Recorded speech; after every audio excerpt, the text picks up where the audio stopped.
এই ধানটা এখন বৃষ্টির কারণে আমরা 4 দিন 5 দিন আগে কাটতে হয়। আর যদি বৃষ্টি পায় তো এই ধান তলায় যাবো গা, বৃষ্টির কারণে এই ধান ক্ষতি হয়ে যাবো গা, যার কারণে আমরা অনেক আগে কাটতে বাধ্য হই। অন্য অন্য পার্শ্ববর্তী এলাকাতে ধান তলায় গেছে গা, এই ধান কাটতে পারতেছে না। যেই টাকাটা ধান কাটবো ওই টাকা বদলারে দিলে আর গৃহস্থের ধান থাকে না। আর এই মৌসুমে এই ইরিওরটা তো হলো বড়ো মৌসুম।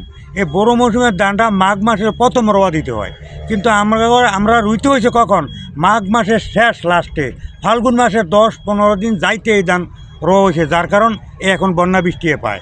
যদি ধানটা আগে রুইতে পারতাম তাহলে আমরা একটু স্বাবলম্বী হইতাম। আর ধানটা আগে রুইতে না পারাতে আজ আমাদের এই লস। কৃষি অফিসার ফোন দিলেও পাওয়া যায় না। আর লক্ষ্মীপুরতে তো কৃষি অফিসার যেগুলো আইয়ে মাঠে, এগুলো আয়া রোডে জায়গা, এরা গ্রামে ক্ষেতের ভিতরে নামে দেখে না, কোনো পাওয়া যায় না এদেরকে খোঁজ করে যে কৃষি অফিসাররা। কিন্তু ক্ষেত হালাইছি, বড় বড় বাগুন দেখাইছে, কিন্তু এই বাগুন ছোটো ছোটো হয়েছে। এই যে আমি সবজি খেতি করছি, আমার 30,000 টাকার মতো খরচ, আমি মাত্র 3,000 টাকার কদু বিক্রি করছি।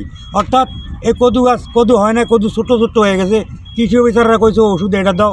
ও মাঠে যারা আসলো এসিআই কোম্পানির, এখন জিজ্ঞেস এই ওষুধ দাও, দিছি আর খেত ধরলে মিলে আরও খারাই দিছে। আল্লাহ যাই দিছে, ফসল আল্লাহ যাই দিছে, আল্লাহর দরবার শুকর। এখন এই বৃষ্টিতে যাইয়া আমরা সোয়াবিন এসে ধরা খাই গেছি কি ধর নামদের করতাম কাঠে খেত দিছি।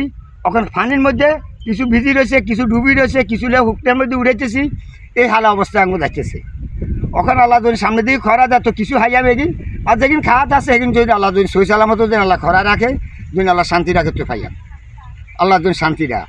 আর ধানের মধ্যে তারপর আল্লাহ রহমত আল্লাহ যাই দিছে ফসল, আলহামদুলিল্লাহ আল্লাহ যদি খাবা তো মোটামুটি ভালোই আছে দিন কিছু ধান বান বাতাসে টেনু জড়ি গেছে, সেটা ভাব হইবার মতো সম্ভাবনা অধিকাংশ বেশি। এখন বাকিটা আল্লাহর উপরে নির্ভর।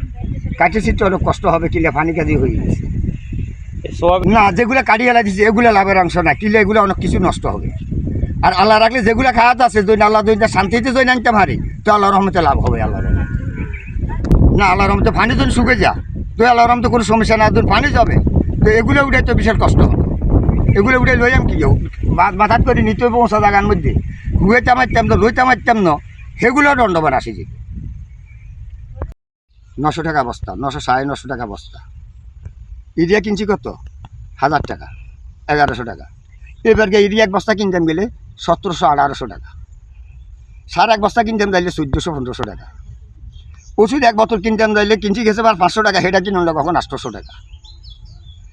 যে কোনো দ্রব্যের দাম আমরা কিনতাম যাইলে আমাদের দাম বৃদ্ধি, বেচতাম তো আমরা আঙ্গু হুঁজি কি সোয়াবিন 2 মণ, ধান 10 মণ, ডাইল 1 মণ আঙ্গু হুঁজিয়েছে। এটা বেচতাম যাইলে আঙ্গু হইছে না। ধানের বাজার চলে কত আঙ্গু 1000 টাকা।